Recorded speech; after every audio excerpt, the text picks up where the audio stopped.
हाँ, मैं आपको बता देता हूँ कि मेरे को लाइब्रेरियन के बारे में ज़्यादा जानकारी नहीं थी।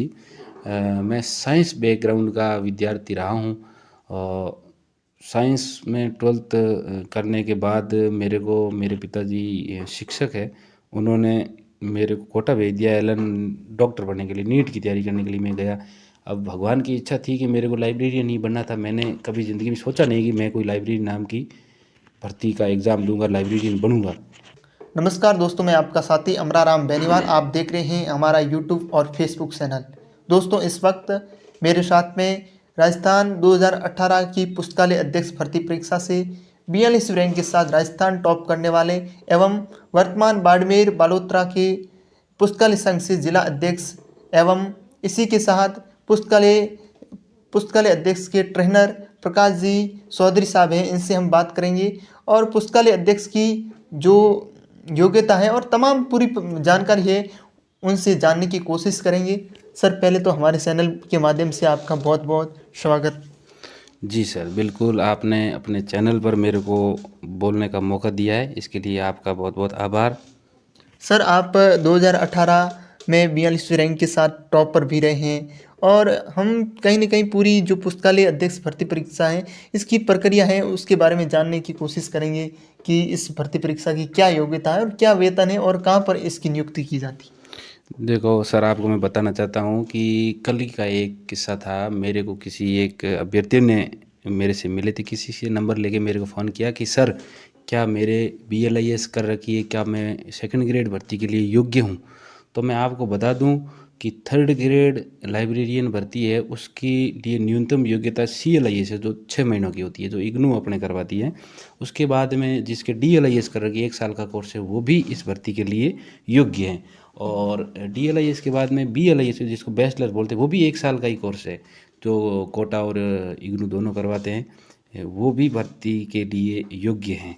और सेकंड ग्रेड भर्ती की बात कर दूं तो उसमें सिर्फ अंतर इतना है कि जिसके डिप्लोमा कर रखा वो ज़रूरी हो, डिप्लोमा मिनिमम डिप्लोमे की ज़रूरत होती है और उसी डिप्लोमे के साथ साथ ग्रेजुएशन ज़रूरी है सेकंड ग्रेड भर्ती के लिए।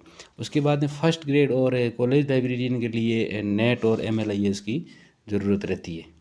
अच्छा, इसको वेतन को लेकर के। हाँ, वेतन के बारे में सर आपको मैं बता दूं कि छोटे से किस्से से शुरुआत करता हूं कि जब से मैं लाइब्रेरियन बन के स्कूल में गया तो मेरे एक वरिष्ठ साथी ने मेरे से सवाल किया कि सर आप लाइब्रेरियन बने हो छोटी उम्र में, तो आपकी अभी उम्र है तो आप आगे तैयारी जारी रखो, क्यों नहीं आप रीट की तैयारी करो।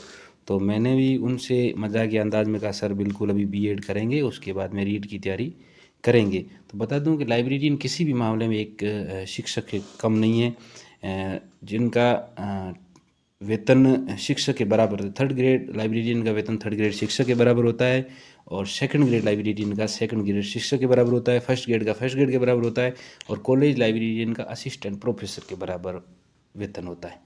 और रही नियुक्ति की, तो लाइब्रेरियन की नियुक्ति केवल और केवल, चाहे वो थर्ड ग्रेड हो, सेकंड ग्रेड हो, फर्स्ट ग्रेड, तीनों librarian, third grade second grade first grade तीनों लाइब्रेरियन की नियुक्ति सीनियर स्कूल में ही की जाती है। मिडिल और प्राइमरी स्कूल में लाइब्रेरियन की नियुक्ति नहीं की जाती। मुख्यतः लाइब्रेरियन की नियुक्ति PO क्षेत्र की जो स्कूल होती है उसी पे की जाती है। अभी जो कर्मोना सीनियर स्कूल है उनमें लाइब्रेरियन की पोस्टें नहीं है। और इसी के अलावा जो अभी गहलोत सरकार की योजना के तहत जो महात्मा गांधी स्कूलें चल रही है इंग्लिश मीडियम, उनमें भी लाइब्रेरियन की अधिकतर स्कूलों में लाइब्रेरियन की पोस्टें होती है। और मैं भी पहले हिंदी मीडियम में था, सीनियर स्कूल बेरीवाल तरह, उसके बाद अभी मैं महात्मा गांधी स्कूल जो रानीगांव में है वहाँ पर मैं पदस्थापित। तो इसके जो लाइब्रेरियन है इसके नियुक्ति मिलने के बाद में क्या कुछ कार्य रहता है एक लाइब्रेरियन होने के नाते? क्या व्यक्तियों को पढ़ाना होता है या फिर पुस्तकालय संबंधित की होती हाँ, लाइब्रेरियन की भूमिका दोहरी भूमिका है। कुछ लोगों की दृष्टि ये रहती है कि लाइब्रेरियन का काम सिर्फ ये जो निःशुल्क पाठ्य पुस्तक है वो वितरण करना है। वो काम लाइब्रेरियन का बिल्कुल भी नहीं है। ठीक है, ये अतिरिक्त चार्ज निःशुल्क किताबों का दिया जाता है लाइब्रेरियन को। 2013 से पहले हमारे वरिष्ठ लाइब्रेरियन से मेरी बातें होती रहती है तो उन्होंने बताया 2013 से पहले हम ये निःशुल्क पाठ्य पुस्तक काम लाइब्रेरियन नहीं करता था। लाइब्रेरियन शिक्षण और किताबें, जो लाइब्रेरी की किताबें होती है, जो महान लोगों की, जो हमारे स्वतंत्रता सेनानी हैं, महात्मा गांधी जी है, नेहरू जी है, इन जैसे महान विद्वान लोगों की जीवनी, उनके जो कथाएं उनकी लिखी गई है, किस प्रकार अपन विद्यार्थियों में पढ़ने की जागरूकता, पढ़ने की रुचि का विकास कर सकते हैं, ऐसी किताबें पढ़ाना, देना, लेना, इन सब का कार्य लाइब्रेरियन करता है। तो लाइब्रेरियन की क्लासें भी होती है। लाइब्रेरी की हर सप्ताह में कम से कम 2 क्लास प्रत्येक क्लास में दी जाती है। तो कहीं भी अपन ये नहीं कह सकते कि लाइब्रेरियन का काम सिर्फ किताबें देना है। पढ़ाना, पढ़ने की रुचि जागरूक करना, किताबों के प्रति विद्यार्थियों को आकर्षित करना और विद्यार्थी के द्वारा समय समय पर जो शिक्षण विधियों में ज़रूरत पुस्तकें हैं उनकी हेल्प करना लाइब्रेरियन का मुख्य कार्य होता है। अच्छा, तो देखिए पश्चिमी राजस्थान है, यहाँ पर तमाम भर्ती परीक्षाओं की अभ्यर्थी अलग अलग भर्तियों की तैयारी करते हैं, लेकिन जो लाइब्रेरियन है इसको लेकर के अधिकतर अभ्यर्थी जागरूक कम है, इस भर्ती परीक्षा की तैयारी नहीं करते। तो क्या कारण है? आप 2018 में टॉपर रहे हैं, 2018 की जो भर्ती है उसमें 42 रैंक के साथ। इससे इससे पहले कितनी भर्ती परीक्षा हैं वो करवाई गई और आज तक टोटल कितनी हुई भर्तियाँ? तो यहाँ के भर्ती परीक्षा में जो लाइब्रेरियन भर्ती है उसमें अभ्यर्थी जागरूक नहीं है। इसका कारण है 1996 के बाद में 2016 में लंबे अंतराल के बाद भर्ती आई। तो समय समय पहले भर्तियाँ आती नहीं थी और लोग तैयारी भी नहीं करते थे। आस पड़ोस के लोग तैयारी करते नहीं थे। मैंने मेरे खुद को ही लाइब्रेरियन बनते हुए देखा। इससे पहले किसी भी लाइब्रेरियन को मैंने देखा नहीं है। लाइब्रेरियन बनने के बाद में कई लोग मेरे टच में आए। तो उसके बाद में बैक टू बैक 2018 में 16 में भर्ती आई। 2016 के बाद 2 साल बाद बैक टू बैक 2018 में भर्ती आई। मेरे लाइब्रेरियन बनने के बाद बैक टू बैक 2022 में आई।